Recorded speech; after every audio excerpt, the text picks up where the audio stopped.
Halo Papi, ada sebuah pertanyaan. Apa yang membuat sebagian orang dapat mendengar suara Tuhan dan merasakan hadiratnya, sedangkan yang lain sama sekali tidak percaya dunia rohani? Bahkan Tuhan dan setan pun mereka anggap tidak ada. Halo anak-anak Papi, sebelum kita masuk ke pembahasan utama, kalian harus mengerti dulu beberapa hal sebagai berikut. Papi perlu ulangi sekali lagi supaya jelas. Manusia Papi bagi menjadi 3 golongan. Yang pertama adalah orang fasik atau ateis.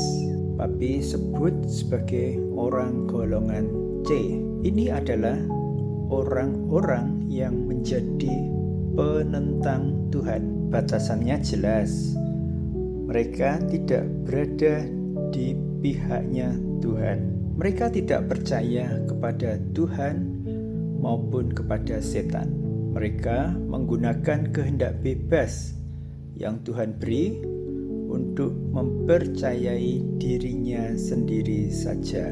Yang kedua, orang yang menyembah ilah-ilah atau Papi sebut orang golongan B. Ini adalah orang yang percaya kepada Tuhan, tetapi Tuhan mereka adalah Tuhan yang mati karena Tuhannya dibuat oleh tangan manusia, yaitu berupa patung. Selain patung, ada juga yang menyembah pohon besar atau hewan tertentu.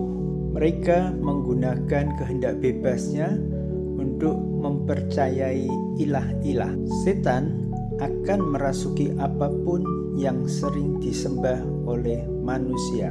Makanya mereka bisa melihat dan merasakan kehadiran setan. Tetapi setan yang mereka lihat adalah setan lokal, bukan setan import. Yang ketiga, orang yang menyembah Tuhan yang hidup.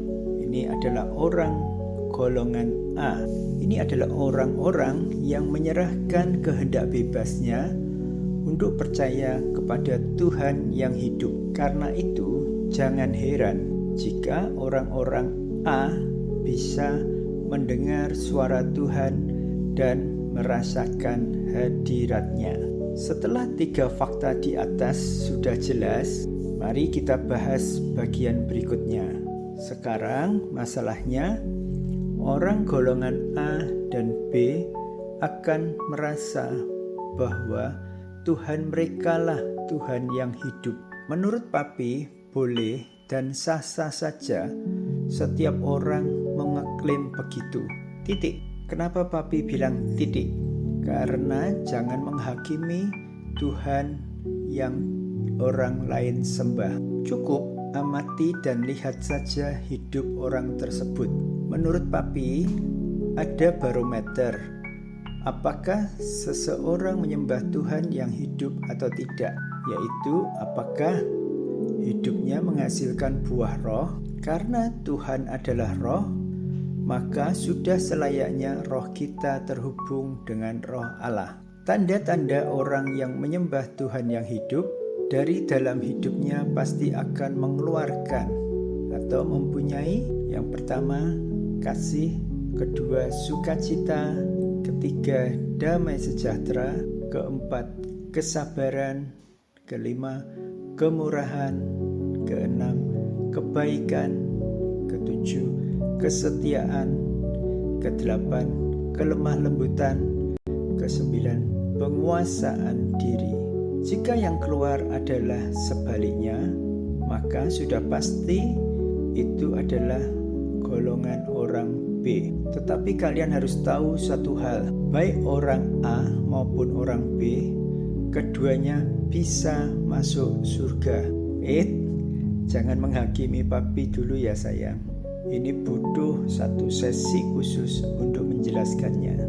Yang ingin mendengar penjelasan Papi Kim, silahkan komen 100 orang saja mau dengar Papi Kim. Namun yang benar-benar tidak bisa masuk surga adalah orang golongan C. Orang golongan C akan dengan berbagai logika mereka menyatakan bahwa Tuhan itu cuma cerita dongeng. Mereka lebih percaya bahwa mereka berevolusi dari monyet. Mereka mengolok-olok orang golongan A dan terlebih orang golongan B. Kalian harus waspada kepada orang-orang golongan C. Mereka ada yang miskin dan ada yang kaya. Jangan sampai kalian percaya begitu saja dengan orang golongan C yang kaya. Orang golongan A yang kaya juga banyak. Jadi orang kaya ada di semua golongan. Jangan bandingkan orang golongan C yang kaya dengan orang golongan A yang miskin. Intinya kaya atau miskin tidak tergantung dari golongan A, B maupun C. Kalian harus berhikmat. Jadi karena orang golongan C telah menjadi penentang roh Tuhan yang kudus, sudah tidak ada ampun bagi orang yang menentang atau mendukakan Tuhan Roh Kudus. Sudah jelas ya sayang? Jadi jangan bingung kalau ada orang yang berkomentar ini dan itu. Kalian harus paham, oh ini termasuk orang golongan C atau B atau A. Semua pilihan ada di tangan kalian masing-masing. Silahkan terima konsekuensi yang ada. Bye-bye sayang.